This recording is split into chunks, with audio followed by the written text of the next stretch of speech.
हमल की तस्दीक के लिए 4000 साल पहले तरीके कौन कौन से अप्लाई जाते थे। पहले जो जिस तरीके से हमल को टेस्ट किया जाता था वो तरीके मैं आज आपको बताऊंगा। आजकल भाई बिस्मिल्लाहिर्रहमानिर्रहीम, अस्सलाम वालेकुम, मैं हूं खुरम शहजाद।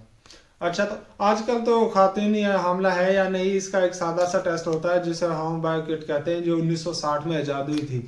मार्केट में आज जो पेशाब में मौजूद एक हार्मोन्स को शनाख्त करके बता देती है कि हमला है या नहीं। खून का टेस्ट हमल ठहरने के सिर्फ 11 दिन बाद ही किया जा सकता है। माहवारी ना होने या फिर ज़्यादा भूख लगना भी ये शायद समझे जाते थे कि हमल हो गया है। कदीम यूनान में ये भी समझा जाता था, जब औरत का पेट या जिस्मानी तब्दीली आती थी तो उसे भी ये समझा जा सकता था यह हमला है। और उसमें दूसरा ये भी था, 14वीं सदी में ये तजवीज़ भी दी जाती थी कि अगर औरत की छाती आगे से ढलक गई है तो उसे भी हमला समझा जाता था। 14वीं सदी कबल मसीह में तजवीज़ दी जाती थी कि सोने से पहले शराब और शहद की आमेजिश वाला पानी पिया जाए।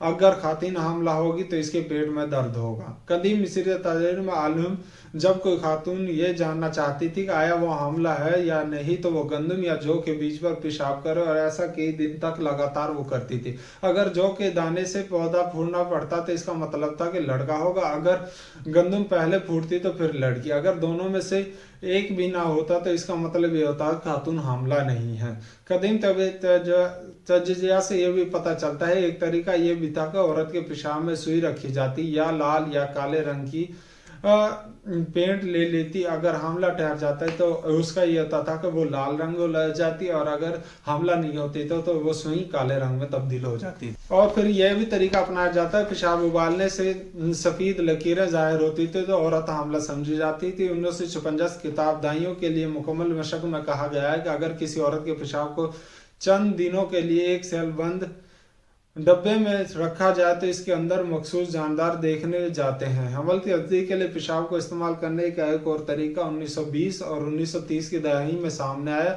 सबसे पहले चूहों और खरगोश को हमला औरत के पेशाब का इंजेक्शन लगाया गया, फिर इन्हें ये देखने के लिए मारा गया आया इनके ओवरीज में कोई तब्दीली आई है यानी। बाद में तजबा किया गया कि जांचा गया कि हमला खातून के पेशाब का इंजेक्शन लगाने से मादा मेढक में भी अंडे देने पर आ गई थी, जबकि गैर हमला औरत के पेशाब से कुछ नहीं हुआ था।